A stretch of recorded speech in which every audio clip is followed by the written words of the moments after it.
नमस्कार मित्रांनो, मी रमेश सावंत आपल्या सर्वांचं माझा यूट्यूब चॅनल एक्स मॅन 60+ मध्ये स्वागत करतो. तुम्ही आत्तापर्यंत मला जो माझ्या व्हिडिओंना प्रतिसाद दिला त्याबद्दल मी सर्वांचे आभार मानतो आणि इथून पुढेही असाच प्रतिसाद तुम्ही द्याल ही अपेक्षा ठेवतो. तुमच्यासाठी मी खास करून चांगले चांगले व्हिडिओ देण्याचा प्रयत्न करतो आणि त्या व्हिडिओच्या माध्यमातून जास्तीत जास्त माहिती देण्याचा प्रयत्न करणार आहे. इथून पुढचे व्हिडिओ माझे आपल्या महाराष्ट्रातील असतील आणि ते मान तालुक्यापासून मी सुरू करणार आहे. मान तालुक्यामधून सुरू करण्याचं तात्पर्य हे आहे की मान तालुका हे माझं गाव आहे. त्यामुळे मी पहिल्यांदा मान तालुक्यापासून सुरू करून जिल्हे, राष्ट्र, देश अशा प्रकारे जेवढे प्रयत्न होईल तेवढ्यापर्यंत मी व्हिडिओ बनवण्याचा प्रयत्न करणार आहे. तरी इथून पुढे तुमची मला साथ मिळावी ही मी अपेक्षा ठेवतो. चला तर चलूया मान तालुक्याला भेट देण्यासाठी. हर हर महादेव. मान तालुक्याला मान तालुका हे नाव कसं मिळालं हे माहिती करून घेण्यापूर्वी आपण अगोदर मान तालुक्याबद्दलची माहिती घेऊया. मान तालुका हा सातारा जिल्ह्यातील एकदम पूर्वेला असलेला तालुका आहे. मान तालुक्याच्या पूर्वेला सोलापूर आणि सांगली जिल्ह्याच्या सीमा लागतात. मान तालुक्याचे मुख्यालय हे दहिवडी असून त्याला नगरपंचायतचा दर्जा प्राप्त झालेला आहे. मान तालुक्याचे वातावरण हे कोरडे असून या ठिकाणी पावसाचे प्रमाण खूपच कमी आहे. म्हणून या तालुक्याला दुष्काळीग्रस्त तालुका म्हणूनही संबोधलं जातं. मान तालुक्याचे क्षेत्रफळ हे 668 स्क्वेअर किलोमीटर म्हणजेच वर्ग किलोमीटर असून यामध्ये 104 गावं आहेत. या तालुक्याची मानगंगा नदी ही मुख्य नदी असून ती सीतामाईच्या डोंगरातून उगम पावते. या नदीवर आंधळी धरण व राजेवाडी धरण अशी 2 मोठी धरणे आहेत. तसेच या तालुक्यामध्ये प्रसिद्ध अशी जागृत देवस्थाने आहेत. जसे की गोंदवले येथे श्री ब्रह्मचैतन्य महाराज मंदिर, शिखर शिंगणापूर येथे श्री शंभू महादेव मंदिर, मसवड येथे श्री सिद्धनाथ आणि माता जोगेश्वरी मंदिर, तसेच मलवडी येथे खंडोबा मंदिर अशा प्रकारची प्रसिद्ध मंदिरे आहेत. शिवाय विशेष म्हणजे या तालुक्याला लाभलेला आहे श्री रामायण काळापासूनचा वारसा, तो म्हणजे दंडक अरण्य असलेला सीतामाईचा डोंगर. त्याची चर्चा आता आपण पुढे करणार आहोतच. सीतामाईचा डोंगर हा फलटण आणि मान तालुका याच्या सीमेवर आहे. नकाशात दाखवल्याप्रमाणे सीतामातेचं मंदिर हे मान तालुक्यामध्ये येतं.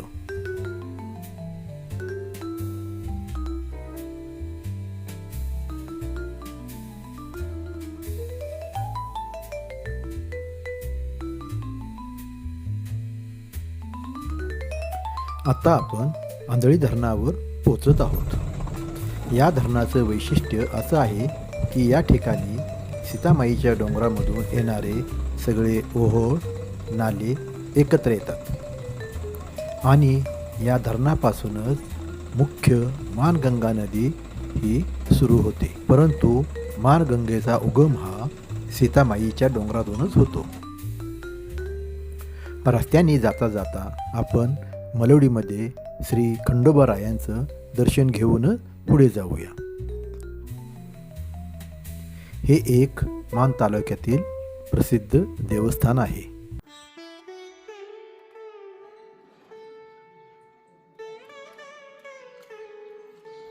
मंदिराचा परिसर मोठा असून त्याच्या चारी दिशांना 4 मोठमोठे दरवाजे आहेत.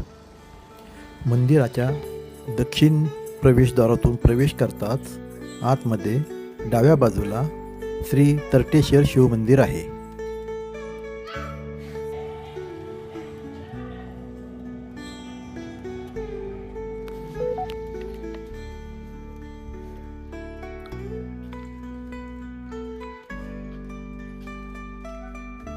आणि उजव्या बाजूला श्री संत ज्योतिबुवा यांचं मंदिर आहे.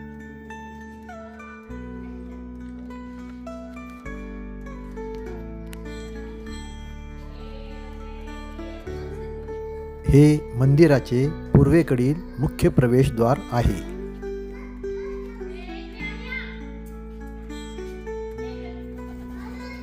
नेहमीप्रमाणे नंदी महाराज मंदिराच्या प्रवेशद्वारावरच विराजमान झालेले आहेत.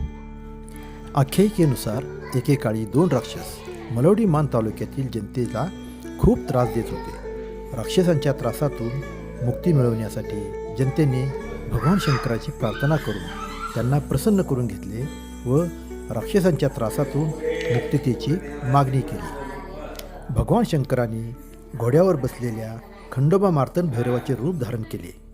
दोन्ही राक्षसांशी युद्ध करून त्यांचा वध केला. जनतेची त्रासातून मुक्तता केली. खंडोबा देवानी त्याच ठिकाणी एका खडकावर चमकणाऱ्या दगडाच्या रूपात स्थान ग्रहण केले. गावकऱ्यांनी हे दैवी अस्तित्व ओळखून त्यासाठी त्या ठिकाणी छोटे मंदिर बांधले व तेच हे मलवडी येथील खंडोबा मंदिर म्हणून ओळखले जाऊ लागले. प्रत्येक वर्षी मार्गशीर्ष एकादशीला प्रमुख उत्सव साजरा केला जातो. तर मार्गशीर्ष पंचमीला खंडोबा व म्हाळसा यांचा विवाह सोहळा साजरा करतात व षष्टीला कुलाचार केले जातात. असं आपल्यापाशी या मंदिराची संपूर्ण जडणघडण ही कोरीव दगडामध्ये केलेली दिसून येते. येऊन गेलो होतो, लावलाय भांडारा झाला तर येऊन गेलो होतो. म्हणजे चला जातो फोटो घेऊन जाऊ.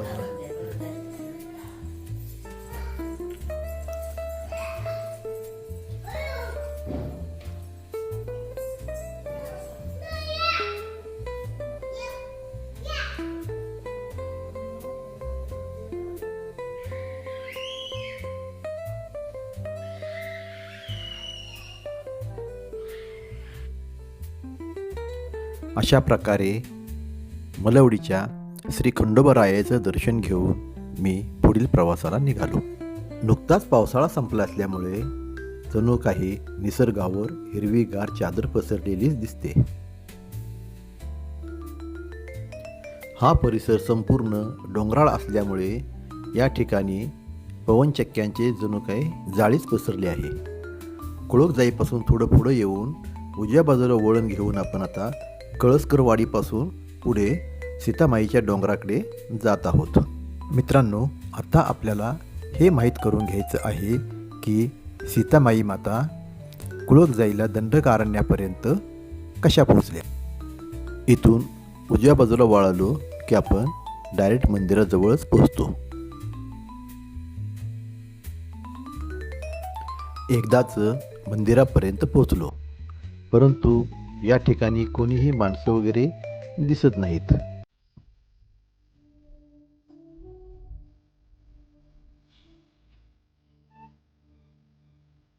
या ठिकाणहून मंदिराचा प्रवेश सुरू होतो. भक्तांच्या सुविधेसाठी या ठिकाणी पत्र्याचं शेड उभे केलेले आहे, जेणेकरून भक्तांचं पाऊस आणि ऊन यापासून संरक्षण व्हावे. ज्यावेळी श्रीराम रावणाचा पराभव करून व आपला वनवास संपवून अयोध्येला परत आले, त्यावेळी काही लोकांच्याकडून सीतामाईच्या पावित्र्याबद्दल शंका व्यक्त करण्यात आली. हे आहे दंडकारण्यामधील सीतामाईचं मुख्य मंदिर. सीतामाईंनी आपलं पावित्र्य सिद्ध करण्यासाठी अग्निपरीक्षाही दिली, तरीही लोकांच्या मध्ये कुजबूज ही चालूच होती. ज्यावेळी नागरिकांमध्ये चाललेली कुजबूज श्रीरामांना कळाली, त्यावेळी त्यांनी गर्भवती असलेल्या सीतामातेचा त्याग करण्याचे ठरविले व लक्ष्मणाला सांगितले की सीतामातेला दंडकारण्यामध्ये सोडून ये. श्रीरामांच्या आज्ञेप्रमाणे लक्ष्मणाने सीतामाईंना दंडकारण्यात सोडण्यासाठी, म्हणजेच आत्ताचा जो सीतामाईचा डोंगर आहे त्या ठिकाणी आणून सोडले. खूप सारे अंतर चालून आल्यामुळे सीतामाई तहानेने व्याकुळ झाली होती. म्हणून सीतामाईंनी लक्ष्मणाकडे पाण्याची मागणी केली. लक्ष्मण पाण्याच्या शोधामध्ये दूरपर्यंत जाऊन पाणी घेऊन आले, परंतु तोपर्यंत तहानेने व्याकुळलेल्या सीतामाई बेशुद्ध झाल्या. लक्ष्मणाने पाण्याने भरून आणलेला द्रोण सीतामातेच्या डोक्याच्या जवळ ठेवला व सीतामाई शुद्धीवर येण्याची वाट पाहू लागले. सीतामाई शुद्धीवर आल्यानंतर उठण्याचा प्रयत्न करत असताना चुकून त्यांचा हात भरलेल्या द्रोणाला लागला व द्रोण सांडून गेला. त्यामुळे ते वाहिलेले पाणी मान तालुक्याच्या बाजूने वाहू लागले. पुढे तेच वाहतं पाणी मानगंगा नदी म्हणून ओळखलं जाऊ लागले. दहिवडी मुख्यालय असलेल्या तालुक्यातून मानगंगा नदी वाहत होती, म्हणून या तालुक्याला मान तालुका म्हणून संबोधण्यात आलं. पुन्हा सीतामाईची ताण भागवण्यासाठी इतक्या दूरवर जाऊन पाणी आणणे शक्य नव्हते, म्हणून लक्ष्मणाने त्याच ठिकाणी बाण मारून पाण्याची निर्मिती केली. त्याच पाण्याने सीतामातेची तहान भागवली व राहिलेले पाणी फलटण तालुक्याच्या दिशेने वाहू लागले. ते वाहणारे पाण्याचे पुढे नदीत रूपांतरण झाले व तीच नदी बाणगंगा नदी म्हणून ओळखली जाऊ लागली. अशा प्रकारे सीतामाईच्या डोंगरातून बाणगंगा आणि मानगंगा या दोन नद्याचा उगम झाला. याच परिसरामध्ये वाल्मिकी ऋषींचा आश्रम होता. याच आश्रमात सीतामाता राहू लागली व त्याचवेळी त्यांनी लव व कुश या दोन मुलांना जन्म दिला. अशा या पावनभूमीत भाविकांनी पुढे सीतामाईचं मंदिर बांधलं. याच ठिकाणाला संक्रांतीच्या दिवशी यात्रेचं स्वरूप येतं, कारण या दिवशी सातारा जिल्ह्यातील व आसपासच्या जिल्ह्यातील सुवासिनी संक्रांती दिवशी वौसा देण्या घेण्यासाठी वाण देण्या घेण्यासाठी या ठिकाणी संक्रांत साजरी करण्यासाठी येतात. तसेच प्रत्येक वर्षी चैत्रवद्य सप्तमीला या ठिकाणी लवकुश यांचा जन्मोत्सव साजरा करण्यात येतो. अशा प्रकारे आपल्या मान तालुक्याला रामायण काळापासूनचा वारसा लाभलेला आहे. हा वारसा जतन करणं हे प्रत्येक नागरिकाचं कर्तव्य आहे.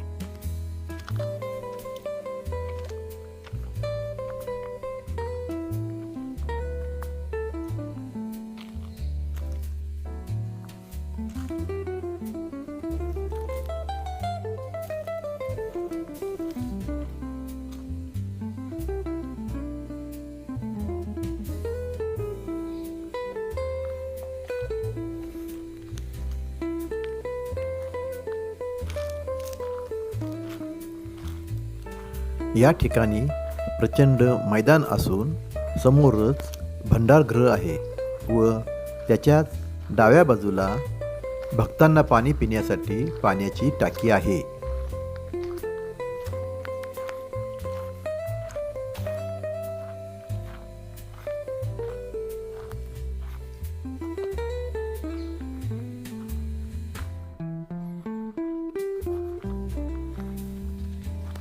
या ठिकाणी प्रशस्त असं शेडचं आयोजन केलेलं आहे, जेणेकरून संक्रांतीच्या दिवशी व्यवसायाला येणाऱ्या सुहासिनींना ऊन वारा यापासून त्रास होऊ नये व वौसा आणि वाण यांची देवाणघेवाण सुलभतेने करता यावी.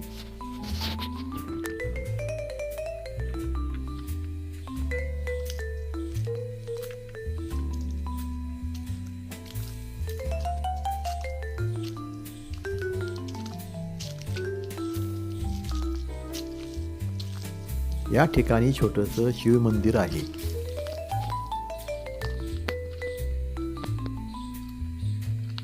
हर हर महादेव.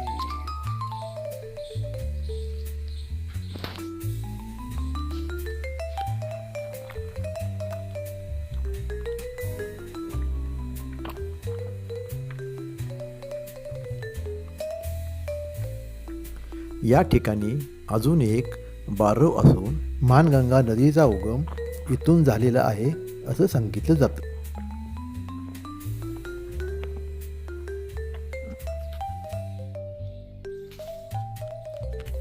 त्यापुढे तुलसी वृंदावन आहे व तुलसी वृंदावनच्या पाठीमागे श्री हनुमान मंदिरही आहे. सीतामाई मंदिरामध्ये सीतामाईंचं दर्शन घेतलं. बाजूच्या परिसरातील मंदिरामधील भगवंतांचे दर्शन घेतले. मानगंगा बाणगंगा या दोन्ही नद्यांचा उगम पाहिला. संपूर्ण परिसर फिरून मन एकदम प्रसन्न झाले. हा परिसर एवढा रमणीय आहे की पुन्हा पुन्हा या ठिकाणी येण्याचा मोह आवरला जाणार नाही. हे सर्व विचार करत करत मी शेडच्या शेवटपर्यंत कधी आलो ते माझे मलाच कळलं नाही. त्याचवेळी शेडच्या उजव्या बाजूने एक पायवाट खाली चाललेली मला निदर्शनास आली. ती पायवाट पुढे कुठंपर्यंत जाते याचा शोध घेत मी पुढे पुढे जात असताना मला मंदिराचे एक शिखर दिसून आले. अवघड आहे. हे मंदिर दूरवरून कुणाच्याही निदर्शनास येत नव्हते. जवळ जाऊन पाहिल्यानंतर असे लक्षात आले की या मंदिरामध्ये संत श्री कृष्णराज घाडगे महाराज यांची समाधी आहे व त्याचबरोबर श्रीकृष्णांची मूर्तीही आहे.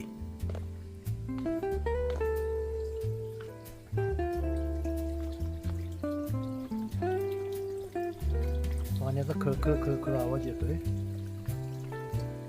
पाणी पण वाहिलेलं दिसतंय. पुढं कुठं जाते.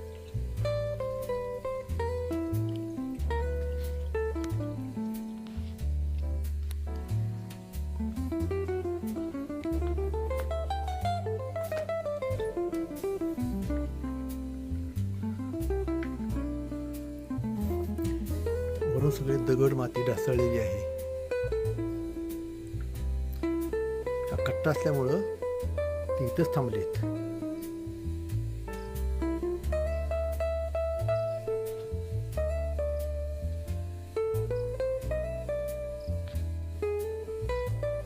आतमध्ये श्रीकृष्णाची मूर्ती आहे. हे मंदिर श्रीकृष्णाचं मंदिर म्हणून ओळखलं जातं. सध्या ते बंद असल्यामुळे आतमध्ये प्रवेश करणं मुश्किल आहे. चला तर आपण आता पुढे निघूया.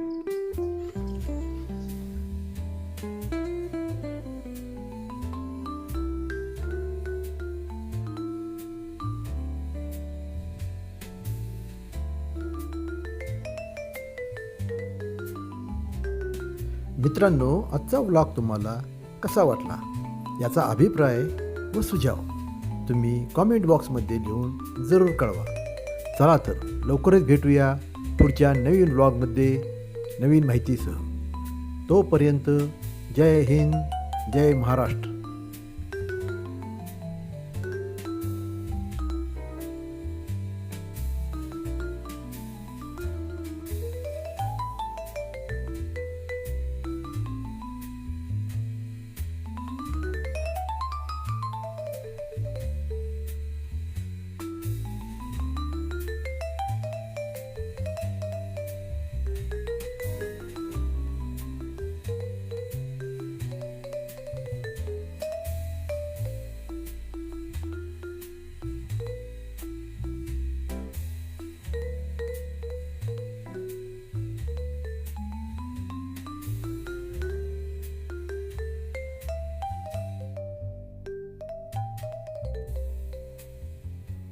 हा व्हिडिओ आपल्याला आवडला असेल तर लाईक करा, शेअर करा, सबस्क्राईब करा, बेल आयकॉन दाबायला विसरू नका.